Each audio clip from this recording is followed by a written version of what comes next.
Tetap kita menjaga dan mengerjakan keselamatan kita.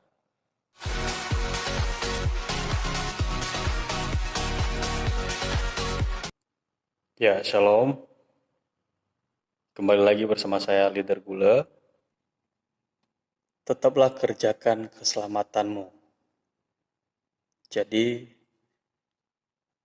judul pembicaraan saya malam hari ini ialah tetaplah kerjakanlah keselamatanmu. Ya, di dalam Filipi pasal 2 ayat 12 sampai 18 dikatakan bahwa hai saudara-saudaraku yang terkasih, kamu senantiasa taat. Karena itu, tetaplah kerjakan keselamatanmu dengan takut dan gentar, bukan saja seperti waktu aku masih hadir, tetapi terlebih pula sekarang waktu aku tidak hadir. Karena Allah yang mengerjakan di dalam kamu, baik kemauan maupun pekerjaan menurut kerelaannya. Lakukanlah segala sesuatu dengan tidak bersungut-sungut dan berbantah-bantahan, supaya kamu tiada beraib dan tidak bernoda, sebagai anak-anak Allah yang tidak bercela di tengah-tengah angkatan yang bengkok hatinya dan yang sesat ini, sehingga kamu bercahaya di antara mereka seperti bintang-bintang di dunia, sambil berpegang pada firman kehidupan, agar aku dapat bermegah pada hari Kristus, bahwa aku tidak cuma berlomba dan tidak percuma bersusah-susah, tetapi sekalipun darahku dicurahkan pada korban dan ibadahmu dan ibadah imanmu, aku bersukacita dengan kamu sekalian. Dan kamu juga harus bersukacita demikian dan bersukacitalah dengan aku. Nah, ini pesan dari Rasul Paulus ya kepada jemaat di Filipi. Namun pesannya adalah tetap kerjakan keselamatanmu. Ya, tetaplah kerjakan keselamatanmu. Tetap mempertahankan, membela iman kita di dalam Tuhan kita Yesus Kristus. Kenapa kita harus menjaga dan mengerjakan keselamatan kita?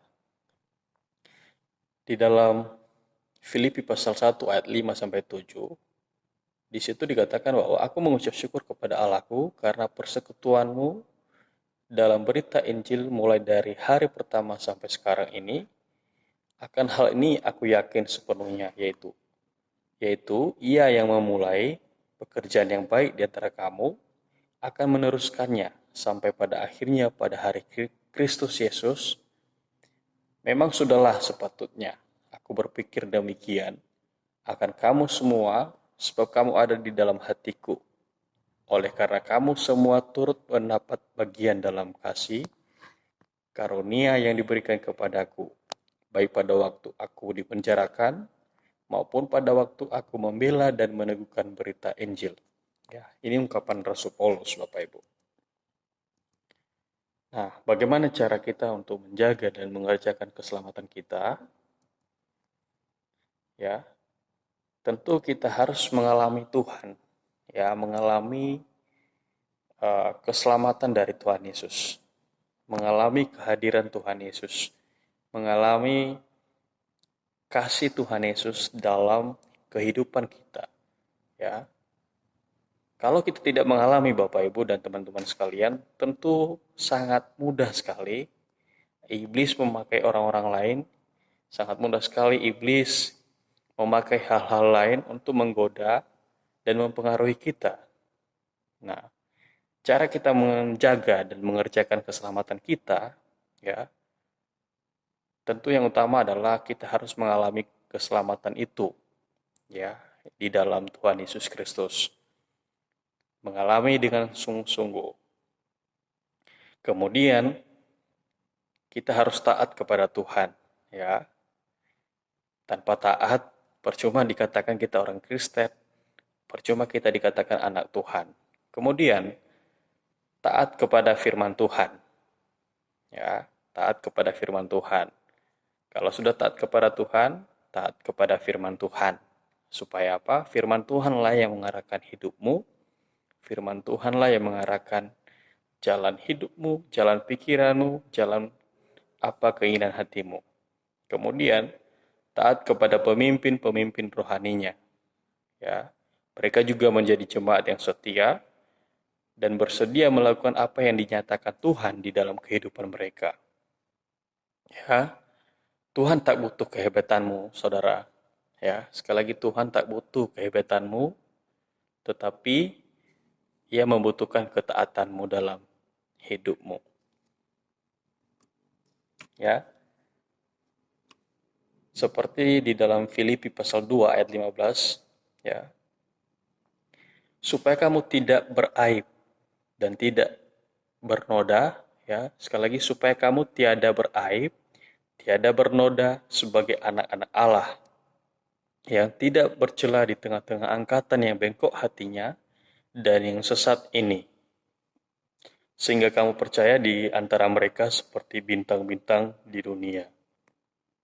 Jadi tujuannya ya supaya hidup kita tidak beraib dan tidak bernoda di tengah-tengah dunia ini. Kemudian kita harus juga memiliki hidup yang bijaksana ya. Kalau kita belajar dari Daniel pasal 12 ayat 3, di situ dikatakan bahwa dan orang-orang bijaksana akan bercahaya seperti cahaya cakrawala dan yang telah menuntun banyak orang kepada kebenaran seperti bintang-bintang ya tetap untuk selama-lamanya. Nah, kemudian ya kita juga harus memiliki kuasa atau kemampuan untuk bisa melakukan kehendak Allah atau melakukan firman Tuhan ya. Yohanes pasal 1 ayat 12 sampai 14 mengatakan bahwa tetapi semua orang yang menerimanya ya diberinya kuasa supaya menjadi anak-anak Allah, yaitu mereka yang percaya dalam namanya ya. Orang-orang yang diperanakan bukan dari darah atau dari daging, bukan pula secara jasmani oleh keinginan seorang laki-laki, melainkan dari Allah. Firman itu telah menjadi manusia dan diam di antara kita, dan kita telah melihat kemuliaannya, yaitu kemuliaan yang diberikan kepadanya sebagai anak yang tunggal, Bapa, penuh kasih karunia dan kebenaran. Ya, jadi di sini Paulus menegaskan supaya kita menjadi cahaya bagi dunia. Ya, artinya kita punya tanggung jawab. Ya, tanggung jawab kita ya Filipi pasal 2 ayat 12a, di situ dikatakan bahwa hai saudara-saudaraku yang kekasih, kamu senantiasa taat. Karena itu, tetaplah kerjakan keselamatanmu dengan takut dan gentar. Ya. Kemudian Efesus 2 ayat 8 sampai 9 menegaskan karena kasih karunia kamu diselamatkan oleh iman. Itu bukan hasil usahamu, tetapi adalah pemberian Allah. Ya. Kemudian kita juga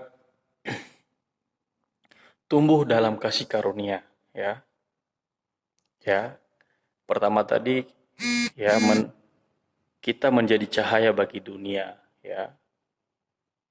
Artinya kita mampu menjaga dan mengerjakan keselamatan kita lewat ya hidup kita mampu menjadi cahaya bagi dunia. Kemudian nomor kedua tadi tumbuh dalam kasih karunia. Ya.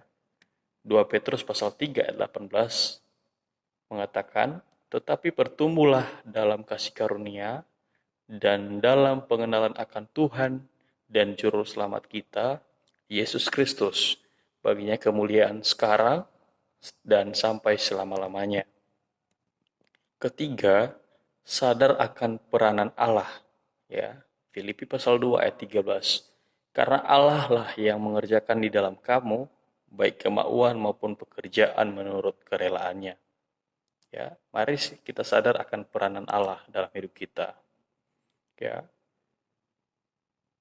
Dalam 2 Korintus pasal 4 ayat 7 mengatakan bahwa tetapi harta ini kami punyai dalam bejana tanah liat, supaya nyata bahwa kekuatan yang melimpah-limpah itu berasal dari Allah, bukan dari diri kami. Nah, keempat, ya, hidup di dalam tutur kata firman Tuhan. Nah, jadi firman Tuhan itu, ya, Mazmur pasal 119 ayat 105 mengatakan bahwa firman-Mu itu pelita bagi kakiku dan terang bagi jalanku. Jadi firman Tuhan itu pelita bagi kaki kita, bagi langkah kita, dan terang bagi jalan hidup kita. Ya Bapak Ibu, ya. Sehingga firman Tuhan betul-betul nyata, ya. Matius pasal 28 ayat 20b, di situ dikatakan bahwa Aku menyertai kamu senantiasa sampai kepada akhir zaman.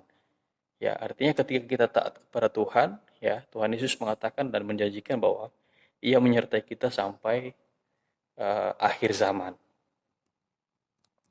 Jadi, demikianlah firman Tuhan untuk kita malam hari ini Bapak Ibu. Mari tetap kerjakan keselamatan kita. Kita tetap menjaga iman percaya kita kepada Tuhan Yesus. Jangan sampai hal-hal yang menggoda, mempengaruhi seperti masalah, lalu perselisihan, ketidaknyamanan terhadap orang lain, ketidaknyamanan terhadap sesama manusia maupun hamba Tuhan, itu menjadikan kita terpengaruh hingga kita meninggalkan keyakinan kita dan beralih ke keyakinan yang lain. Tetap kita menjaga dan mengerjakan keselamatan kita, ya.